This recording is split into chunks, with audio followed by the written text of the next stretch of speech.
Chicken Ranch. I'm Susan, your hostess, and we're going to be out here today up potting my tomatoes that I've started indoors.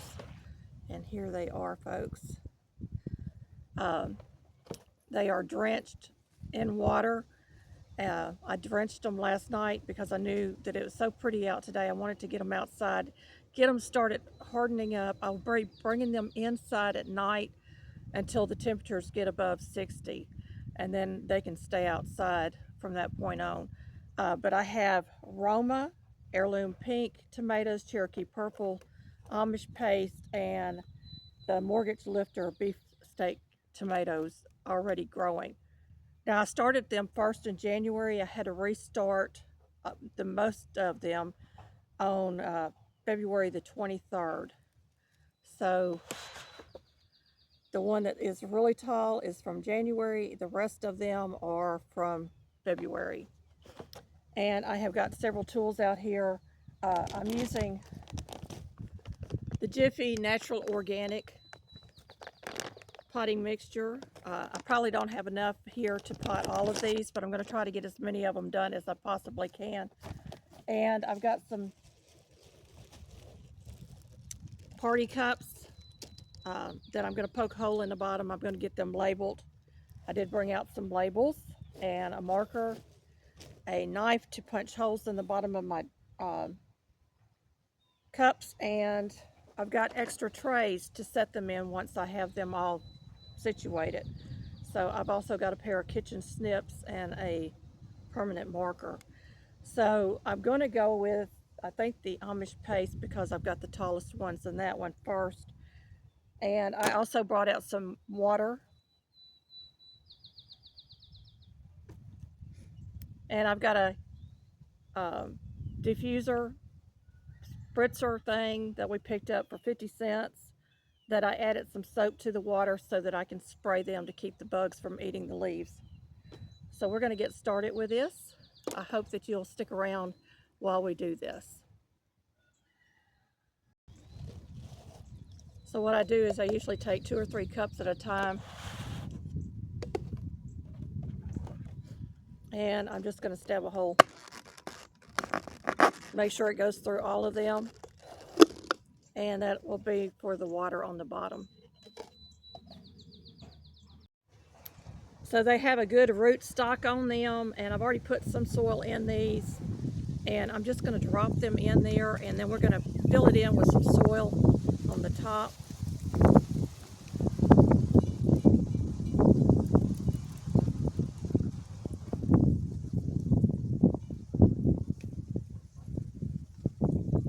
And you notice that I'm using the little trays that they are in because they decompose.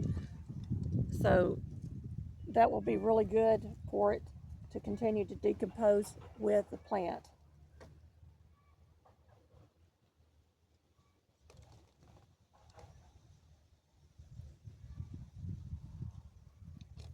That one don't have enough soil in it. Let me add some more soil to this one.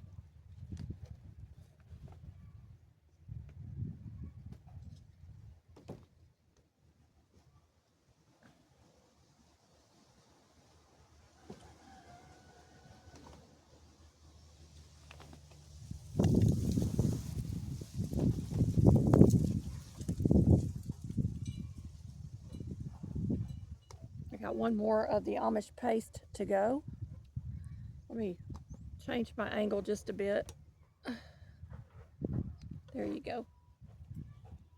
And I'm going to go ahead and backfill these, or fill them to the top of the cup,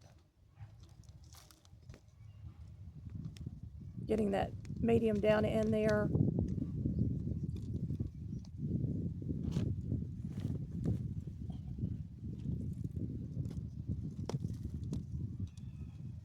And I'm just leaving the heads of the smaller ones out. So the stems will turn into roots, strengthening the plants.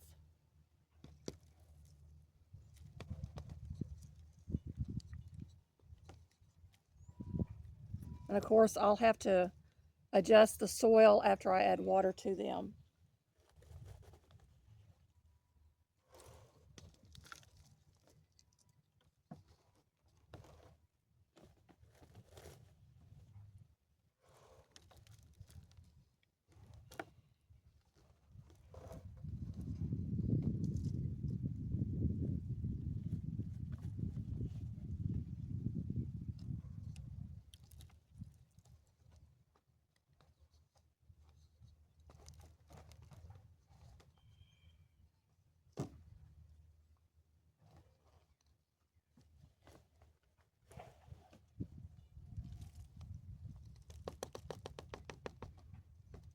It's a little windy out here today, but the sun is shining. It's going to be a beautiful day, and I thought, well, this will be a perfect day to get outside and show you what's going on in the garden. So y'all make sure you stick around until the end, because we do actually have some stuff growing in our garden already from our winter garden.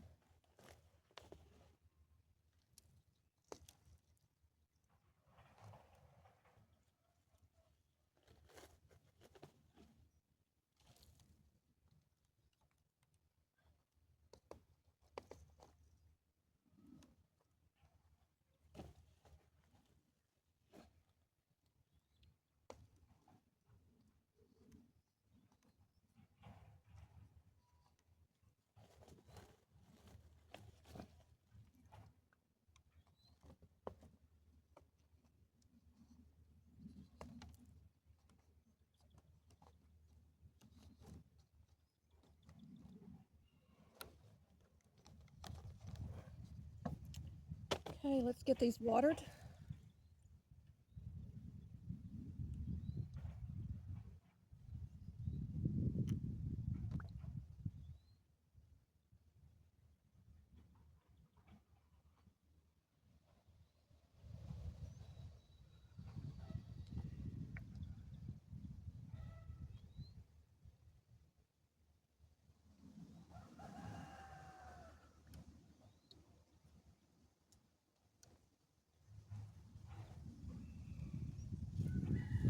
And our first set is done. I'm going to do some more off camera, and then we'll be back.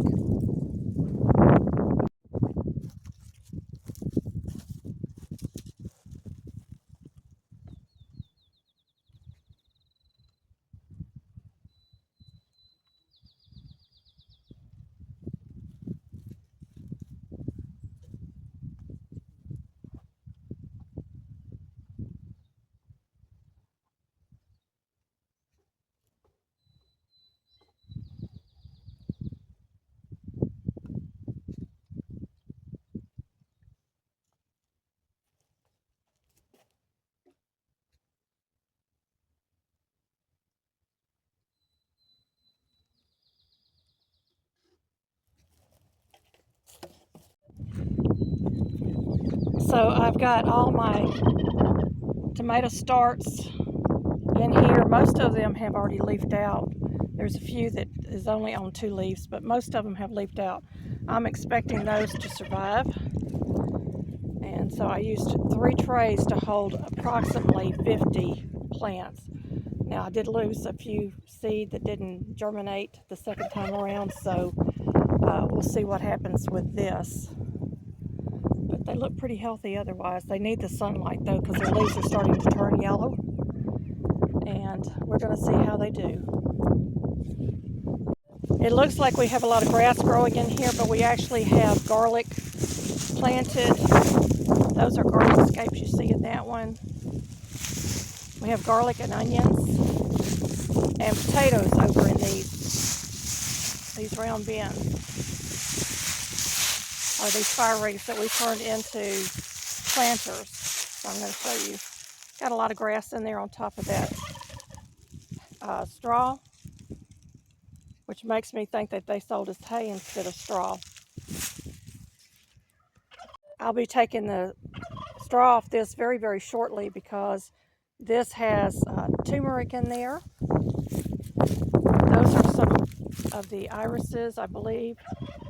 Might be some more turmeric. It looks like turmeric. This is the tea tree. I'm hoping it'll come back. Looks like some of the onions made it over in this area. And I've got to get out here and clean, because this is my asparagus beds. And I've got to get all this brush and everything off of there, the leaves. And there's that one that's got a little bit of onion left in it. These 2 small buckets are ginger root. So we're hoping everything here will come back. We are planning on moving the bathtubs and all of these purple mineral buckets that y'all see out here to another area. I planted carrots over the winter. I'm just going to bring you down here underneath this one because you can see we have carrots growing. My brick fell in. I've got the screen on here to kind of keep the chickens out of my flower beds or my vegetable beds, but there's carrots growing in there. Our blackberry vines are doing very, very well. They're already starting to bud out.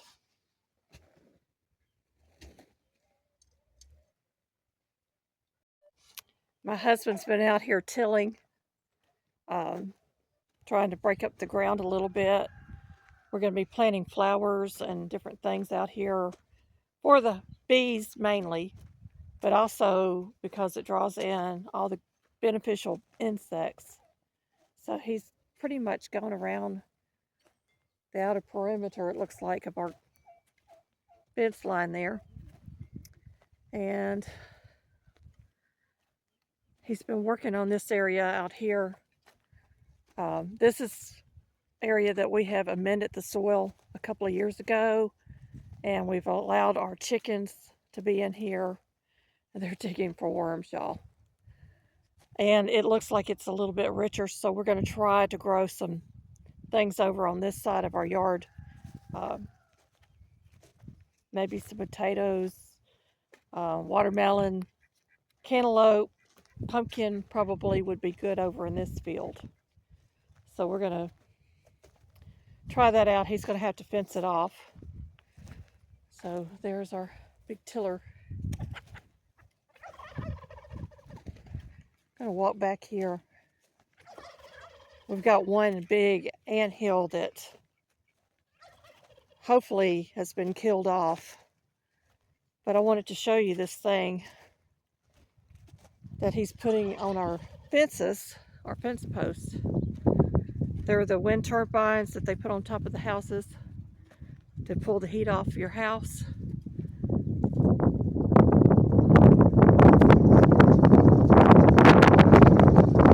And that will help us keep predators away.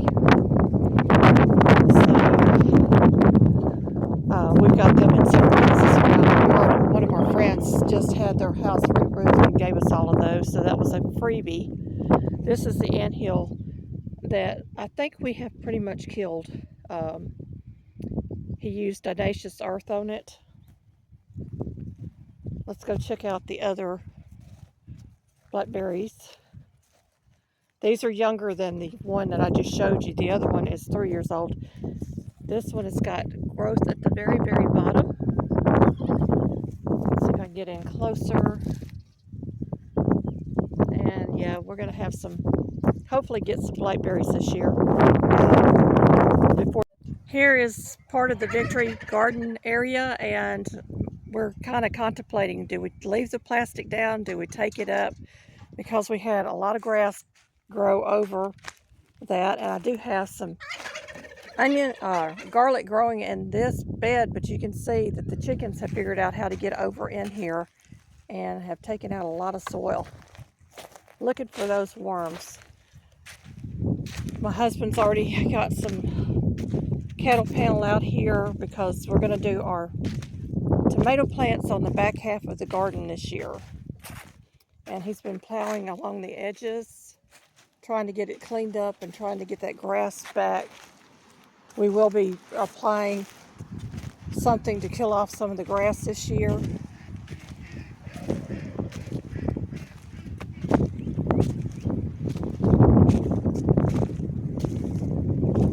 And we're going to have to clip some chicken wings to keep them from getting into our garden area. So he has plowed all of this. There's another one of those turbines and another one, and our burn pile back there.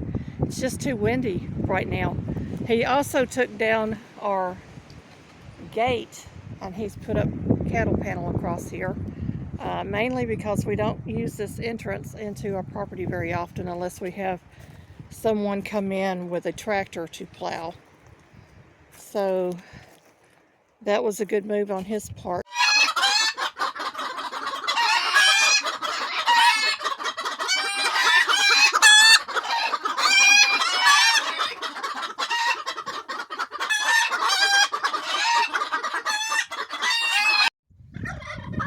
thank you, my friends, for watching, and may you be fully blessed.